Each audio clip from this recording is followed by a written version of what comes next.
Assalamualaikum ji, hope you are doing well. This is Advocate Usman Abid and you are watching the law session. My today's topic is what is presidential ordinance. सदारती ordinance क्या होता है, ये कितनी देर के लिए intact रहता है, ये किन किन सूरतों में प्रेसिडेंट की तरफ से दिया जाता है। सो हम इस टॉपिक को इन डिटेल आज समझने की कोशिश करेंगे। देखें, हमारे मुल्क में पाकिस्तान में कानून साजी का इख्तियार, लेजिस्लेशन का इख्तियार जो है वो पार्लियामेंट के पास है, और जब भी वर्ड पार्लियामेंट इस्तेमाल किया जाएगा तो उसमें president, senate the upper house और national assembly the lower house तीनों इंक्लूड होंगे। ये तीनों मिल के पाकिस्तान में कानून साजी करते हैं। अब जब कभी ऐसी सूरत आ जाए जब नेशनल असम्बली या सेनेट इन सेशन ना हो, यानी उनका इजलास ना हो रहा हो, ब्रेक हो उनके इजलासेस के दौरान, और कोई ऐसा अर्जेंट मैटर हो जिससे रिलेटेड कानून साजी करना ज़रूरी हो, तो उस सूरत में article 89 of the constitution president को ये पावर देता है कि वो थ्रू एन ऑर्डिनेंस ये कानून साजी कर सकेगा उस अर्जेंट मैटर से रिलेटेड। अब ये जो ऑर्डिनेंस पास किया जाता है प्रेसिडेंट की तरफ से, उसका सेम इफ़ेक्ट और सेम फोर्स होती है जैसे कि उसे पार्लियामेंट ने पास किया हो, नंबर 1। नंबर 2, अब ये जो ऑर्डिनेंस प्रेसिडेंट की तरफ से पास किया जाता है, ये दो किस्म की लेजिस्लेशन से रिलेटेड हो सकता है। नंबर 1, आर्टिकल 73 में जो मैटर बताए गए हैं उनसे रिलेटेड, यानी जो मनी बिल से रिलेटेड अगर कोई मैटर है, अब उसमें ये मनी बिल से रिलेटेड मैटर्स में वो मैटर्स आ जाते हैं जो कि टैक्स से रिलेटेड हो, टैक्स के किसी लॉ में कोई अल्ट्रेशन करनी हो, कमेंडमेंट करनी हो, कोई गवर्नमेंट ने बोरोइंग करनी हो, कोई लोन लेना हो, या कोई गारंटी देनी हो, या कोई मिनी बजट लाना हो। इस किस्म के जो मैटर होते हैं वो थ्रू मनी बिल उन पे लेजिस्लेशन की जाती है पार्लियामेंट में। अगर इस किस्म के मैटर से रिलेटेड कोई ऑर्डिनेंस अगर पास करता है प्रेसिडेंट, तो वो 120 डेज़ के लिए इम्प्लीमेंट होगा। आफ्टर 120 डेज़ वो खुद ब खुद ख़त्म हो जाएगा। अब ये जो ऑर्डिनेंस पास किया है प्रेसिडेंट ने, 120 डेज़ के बाद तो ख़त्म हो जाएगा, बट जैसे नेशनल अब मनी बिल से रिलेटेड जो लेजिस्लेशन है उसका इख्तियार सिर्फ़ और सिर्फ नेशनल असम्बली के पास होता है।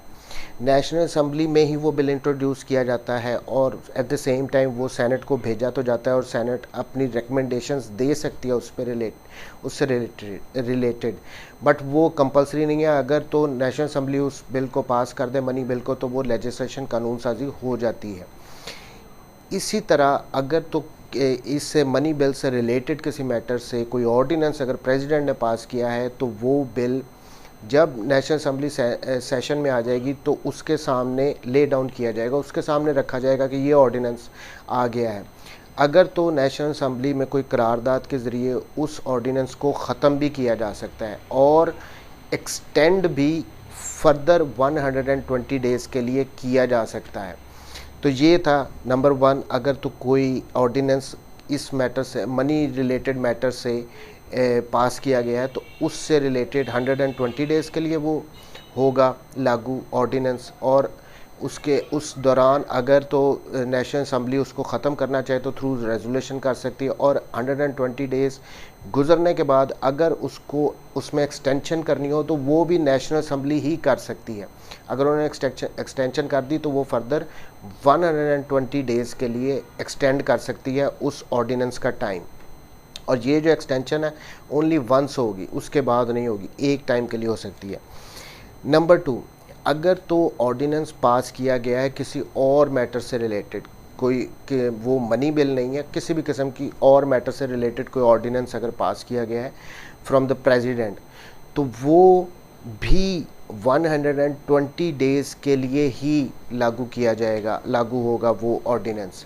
आफ्टर 120 डेज़ वो ऑटोमेटिकली ख़त्म हो जाएगा। बट अगर between those 120 days national assembly या सेनेट उनमें कोई रेजोल्यूशन आ जाए कि इसको ख़त्म किया जाए और वो रेजोल्यूशन मंजूर हो जाए, तो वो ऑर्डिनेंस ख़त्म हो जाएगा।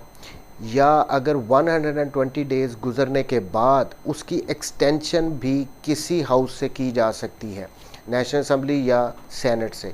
लेकिन एक्सटेंशन पीरियड के दौरान भी अगर किसी हाउस ने फिर उसको डिसअप्रूव करने के लिए रेजोल्यूशन दी और वो पास होगी तो वो ऑर्डिनेंस वहीं पे ख़त्म हो जाएगा। और ये भी एक्सटेंशन जो होती है किसी मनी बिल नहीं, दूसरे किस्म के मैटर से रिलेटेड अगर ऑर्डिनेंस दिया गया हो तो वो भी 120 डेज़ के लिए ही होगी। और यहाँ पे भी एक्सटेंशन जो है 120 डेज़ से के लिए जो दी जा रही है वो वंस दी जानी है, एक दफ़ा ही होनी है, एक दफ़ा से ज़्यादा एक्सटेंशन नहीं हो सकती। नेक्स्ट इम्पॉर्टेंट बात इसमें ये आ जाती है कि प्रेसिडेंट अगर चाहे तो किसी भी वक्त वो अपने दिए हुए ऑर्डिनेंस को विड्रॉ कर सकता है। तो ये था whole procedure of the ordinance, जो कि एमरजेंसी की सूरत में जब नेशनल असम्बली या सेनेट इन सेशन ना हो तो ऑर्डिनेंस के थ्रू प्रेसिडेंट किसी अर्जेंट मैटर पे लेजिस्लेशन कर सकता है 120 डेज़ के लिए, और उसके बाद उसकी एक्सटेंशन ओनली वंस हो सकती है, वो भी 120 डेज़ के लिए। लेकिन अगर उसको इन बिटवीन को रेजोल्यूशन आ जाए तो उसको उस रेजोल्यूशन के पास होने पे भी वो ऑर्डिनेंस ख़त्म हो सकता है। तो ये था जी हमारा आज का टॉपिक ऑर्डिनेंस से related. I hope this will help you out to understand the ordinance, presidential ordinances in Pakistan. Thank you very much जी, टेक केयर, अल्लाह।